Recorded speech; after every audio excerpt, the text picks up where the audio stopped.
What's up, YouTube? So I've just got home from the movie theatre and I just saw Bad Boys for Life, and now let's have a chat about it. So Will Smith, Martin Lawrence, they're back as Mike and Marcus for the third Bad Boys film. I mean, there was a lot of time that we thought this film would never come, man, and I'm glad it did. First, I want to quickly say I really liked the first film, but I think the second film, for me personally, the second film was my favourite one, and just that is the most crazy, hilarious, ridiculous action movie. And Michael Bay, it's got the Michael Bay stamp all over it, mate. So I was very much excited for Bad Boys 3. Now, story-wise, I feel like I don't need to say too much because it's Bad Boys, man. I mean, there's going to be a bunch of bad guys. They go after the good guys. They're going to do bad stuff. And then the good guys, they're going to stop the bad guys. That is my ridiculous, simplified version of the story with zero spoilers. But what I will say, this movie's villain is way better than the other two movies, man. Way better. Much more compelling.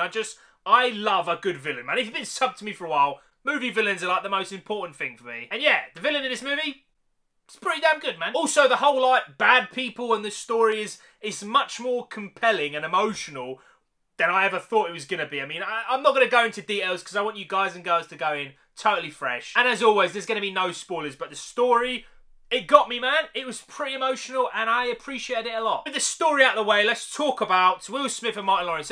They are so good, man. I mean, I know Martin Lawrence took a little break sort of thing. I don't know how long, like, I don't even remember, to be honest, like, what his last movie was. But both him and Will Smith, they are peaked, mate. Just the amount of comedy in this movie, it is off the charts, mate. There was 5 moments in this movie, ladies and gentlemen. 5 moments where I was dying, mate. I was dying of laughter and I could not stop. The entire theatre was dying of laughter. Just the comedy side of things, it's off the chains. Just the whole, like, buddy cop thing and the charisma that Will Smith and Martin Lawrence bring when they're on screen together. It's a damn good time, man. I also got to give a special shout out to the captain, mate. He's actually my favourite character. He's got some of the funniest lines ever in Bad Boys 2, and he didn't disappoint me in this movie. Once again, the captain, he is amazing. There's also a bunch of new characters. Now, when I first saw them, they're like a side specialist group in, like, the police department. It's for them, and they're, like, so different and stuff. I saw that first, and I thought, what is going on? Don't make this to be like some Fast and Furious thing.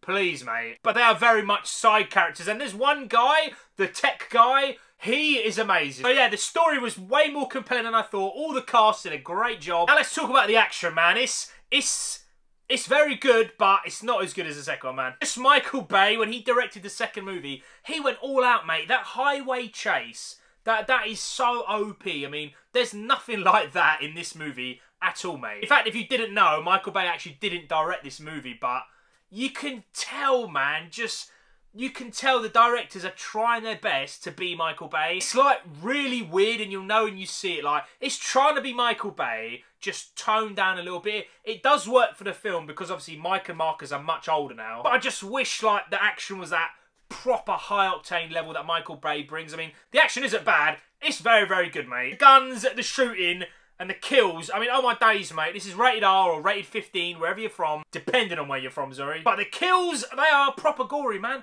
Proper gory, proper gruesome. There's a kill with a piece of glass, and it is really good, man.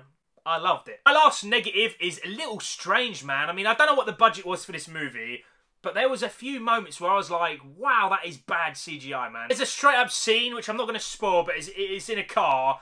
And just look out the window. That's all I'm going to say. Just look out the window. It's so bad. I don't know how that, like, passed. I don't know how that made it in the final cut of the movie. It's that bad, mate. Overall, it's a very, very good movie, man. The action's good. The comedy is so good. Just the charisma that Will Smith and Martin Lawrence bring. Especially Martin Lawrence, man. He's got some of the funniest one-liners I've seen in a long-ass time. The action's very good. It's nowhere near as good as the second movie. And some of the CGI and green screen is a little bit But the positives greatly outweigh the negatives, man. In fact, I'm going to give Bad Boys for Life 8 nerds out of 10.